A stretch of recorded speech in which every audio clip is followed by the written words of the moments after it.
Assalamualaikum warahmatullahi wabarakatuh. Perkenalkan, nama saya Nadifa Rifka Alifia. Nama saya Priscilla Gwinet. Di sini kami akan mempresentasikan project based learning kami yang mengenai fosfor. Fosfor merupakan makromineral yang membentuk sekitar 1% dari berat tubuh manusia. Sebagian besar fosfor tersimpan di tulang dan di gigi, dan sisanya tersebar di jaringan tubuh. Fosfor merupakan peran penting di antaranya dalam pembentukan energi atau yang kita sebut ATP, struktur genetik, dan menjaga pH tubuh. Meski defisiensi jarang, fosfor berlebih terutama dari makanan olahan bisa berdampak buruk bagi kesehatan. Oleh karena itu, buku saku ini dibuat sebagai media edukasi mengenai peran dan metabolisme fosfor secara ilmiah namun tetap sederhana. Untuk bagian pertama, kita diawali dengan sifat kimia. Fosfor dalam tubuh berada dalam bentuk ion HPO4 2- dan H2PO4- yang larut dalam air dan mudah berperan dalam reaksi metabolisme. Fosfor membantu pembentukan energi dan menjaga keseimbangan asam basa tubuh. Yang kedua, ada klasifikasinya. Fosfor termasuk dalam makromineral karena dibutuhkan lebih dari 100 mg per hari. Sekitar 85% fosfor dalam tubuh berada di tulang dan gigi sebagai bagian dari kalsium fosfat. Yang ketiga ada fungsi. Fosfor berfungsi dalam pembentukan tulang dan gigi, menyimpan energi lewat molekul ATP, menyusun DNA dan RNA, serta mengatur keseimbangan pH tubuh. Yang keempat ada absorpsi. Penyerapan fosfor terjadi di usus halus, baik secara aktif maupun pasif. Jalur aktif melibatkan transporter seperti NPT2B yang dipengaruhi oleh vitamin D.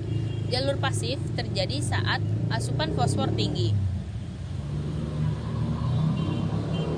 Untuk bagian kelima ada bioavailabilitas. Fosfat dari makanan olahan diserap lebih baik dibandingkan dari sumber nabati. Fosfor dalam biji-bijian sulit diserap karena terikat dalam bentuk fitat, dan tubuh kita tidak memiliki enzim untuk memecahnya.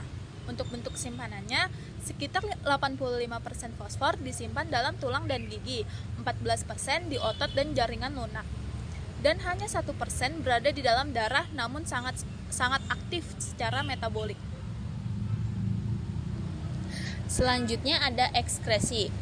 Fosfor diekskresikan terutama melalui urin oleh ginjal.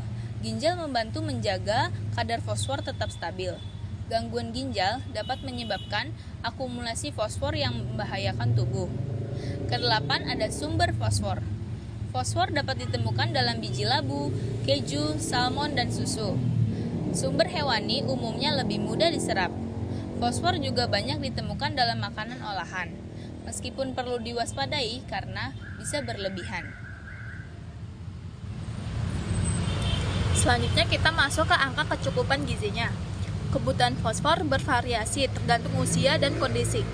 Anak-anak butuh sekitar 500 mg per hari, remaja hingga 1250 mg, dewasa 700 mg, dan ibu hamil serta menyusui bisa mencapai 1250 mg.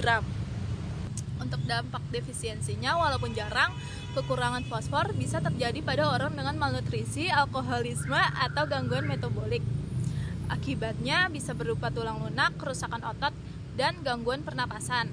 Untuk dampak kelebihannya, kelebihan fosfor terutama dari makanan olahan dapat menurunkan kadar kalsium, meningkatkan hormon PTH, dan menyebabkan penumpukan kalsium di pembuluh darah, terutama pada penderita gangguan ginjal. Kita masuk ke kesimpulannya. Fosfor merupakan mineral penting bagi tubuh, terutama dalam pembentukan tulang, pengaturan energi, dan dalam fungsi sel. Fosfor memang mudah didapat dari makanan, tapi konsumsinya tetap harus seimbang. Terlalu banyak fosfor dari makanan olahan bisa berdampak buruk, terutama jika tidak diimbangi dengan kalsium. Harapannya, masyarakat bisa dapat lebih sadar akan pentingnya fosfor dan mengonsumsi makanan secara bijak agar sehat. Demikian presentasi dari kami, kurang lebihnya mohon maaf apabila ada salah perkataan. Terima kasih atas perhatian Ibu dosen. Wassalamualaikum warahmatullahi wabarakatuh.